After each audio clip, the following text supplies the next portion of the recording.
Bienvenue dans cette vidéo qui sera consacrée à l'utilisation de ChatGPT dans le domaine de l'enseignement. L'éducation évolue rapidement grâce aux avancées technologiques et l'une des innovations les plus récentes est l'introduction de ChatGPT.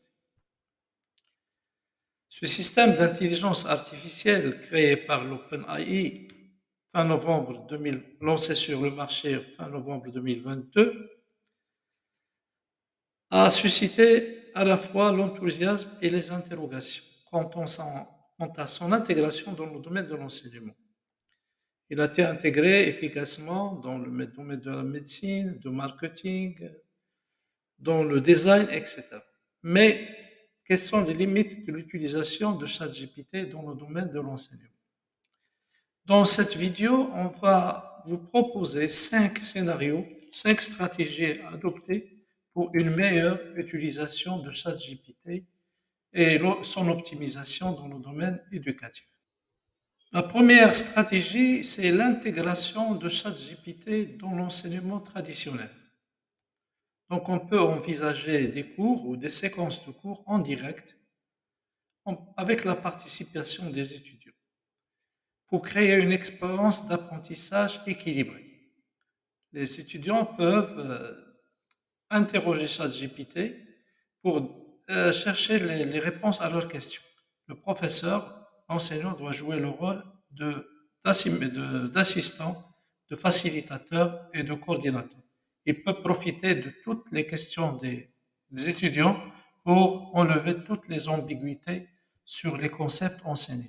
Donc, ça reste une méthode efficace d'intégrer ChatGPT dans l'enseignement classique, dans l'enseignement traditionnel. Il faut marier l'enseignement classique et l'enseignement moderne avec les outils des nouvelles technologies, surtout de l'intelligence artificielle.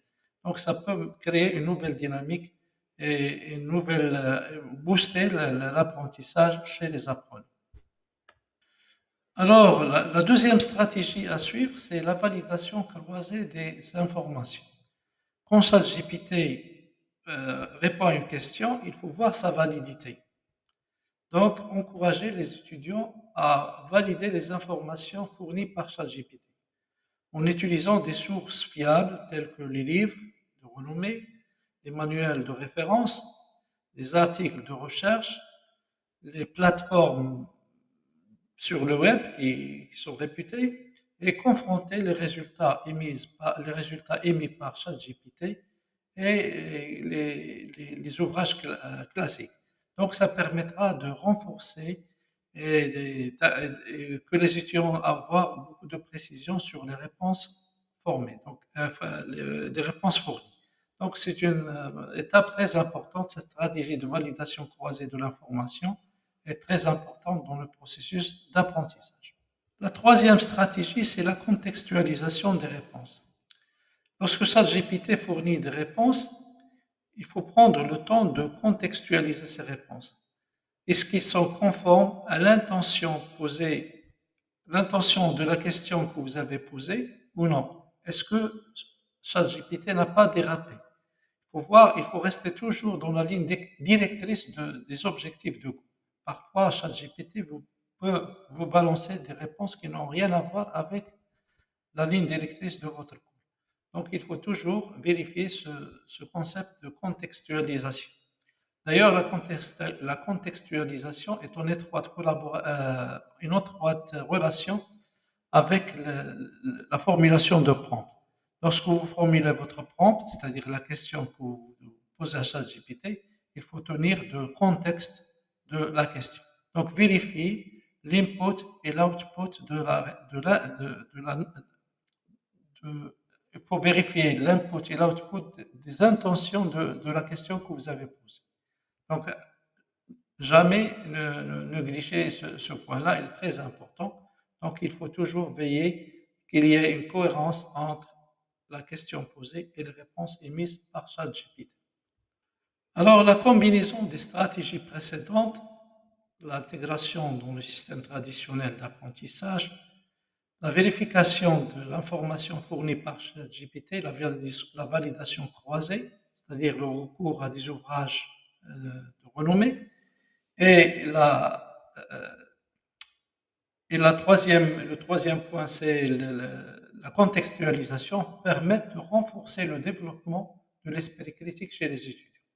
Donc, encourager les étudiants à développer leur esprit critique en analysant les réponses de ChatGPT, en identifiant les lacunes potentielles et en posant des questions pour approfondir leur compréhension. Donc, ChatGPT est une occasion à tout le monde, à tous les élèves de poser leurs questions et de lever toutes les ambiguïtés et de s'appuyer sur la pédagogie de l'erreur pour éviter toutes les confusions lors des séquences d'apprentissage. Le point fort de ChatGPT, c'est la création de contenu. Donc, on peut profiter de cette stratégie-là pour produire des documents, des supports de cours, des questionnaires, tout ce qui se rapporte au renforcement de l'apprentissage. Mais le point qui me paraît le plus intéressant, c'est la conception de certains questionnaires pour l'évaluation. Ils sont à la fois bénéfiques et pour l'enseignant et pour les étudiants. L'enseignant peut utiliser ces questionnaires-là pour mesurer le degré d'assimilation des concepts enseignés. Pour les étudiants, ils peuvent s'auto-évaluer eux-mêmes à travers ces questionnaires. Donc, la génération de contenu est un support très très important pour la réussite de l'apprentissage et la réussite de notre système d'éducation. Alors, voilà donc les 5 stratégies à adopter pour une meilleure optimisation de l'utilisation de ChatGPT dans le système d'enseignement. En conclusion, l'utilisation de ChatGPT offre des avantages significatifs pour l'enseignement en enrichissant l'apprentissage et en stimulant l'exploration des concepts, même les plus difficiles, les plus confus. L'intégration de ChatGPT dans les universités et les écoles offre de nombreux avantages potentiels tels que l'assistance pédagogique personnalisée, l'accès à des ressources étendues et la promotion de l'engagement des étudiants. Cependant, il est essentiel de reconnaître et de gérer les limites de l'utilisation de ChatGPT pour garantir une expérience d'apprentissage de haute qualité et qu'elle soit sûre.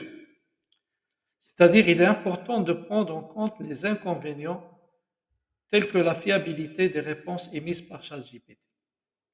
Donc, en intégrant ChatGPT de manière stratégique, adopter les 5 stratégies qu'on a énoncées, on peut favoriser le développement de l'esprit critique et en combinant ces approches pédagogiques, nous pouvons optimiser le potentiel réel de ChatGPT dans le domaine de l'enseignement. Son utilisation doit être envisagée comme un complément aux méthodes d'enseignement traditionnelles plutôt comme un substitut. Les enseignants doivent continuer à jouer leur rôle central dans le système éducatif et dans le système d'enseignement, en guidant les élèves, les élèves et les étudiants dans leur apprentissage et en encourageant les interactions humaines. L'expérience d'apprentissage des étudiants, il faut les préparer à réussir la transition, cette révolution numérique qui est en constante évolution et qu'ils réussissent leur parcours éducatif avec brio. Je vous remercie et à la prochaine.